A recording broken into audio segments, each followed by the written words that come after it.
A reluctant bride marries a cold billionaire CEO just to save her crumbling family. But this 2-year fake marriage is about to spiral into a mess of secrets, betrayals, and unexpected sparks.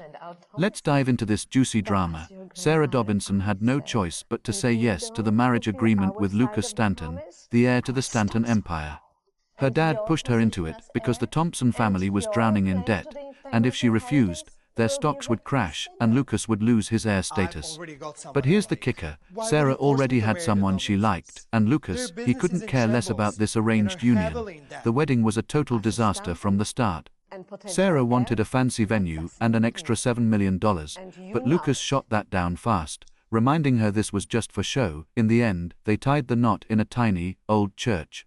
Sarah's dad and brother were so furious they didn't even show up, leaving her humiliated in front of everyone. To make matters worse, Lucas's so-called closest woman, Madeline, was always hanging around, making snide comments and acting like she owned him. She kept rubbing it in Sarah's face that she was the one who'd always be by Lucas's side, as long as he was a Stanton. But Sarah had a secret. She was a talented writer going by the pen name Rosemary, and guess what? Her latest book got picked up by a publisher, and a press conference was on the horizon.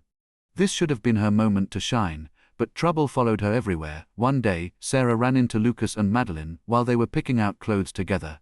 Madeline tried to play it cool, saying they were just discussing up-and-coming authors, even bringing up a web novel called The Foxglove Files. Sarah knew that novel inside out. She wrote it, but she didn't dare reveal her identity then.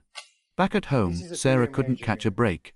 Her brother Samuel begged her for $5,000 to pay off his gambling debts, threatening that creditors would hurt him if she didn't help. He even suggested she ask Lucas for the money, but Sarah had had enough. She'd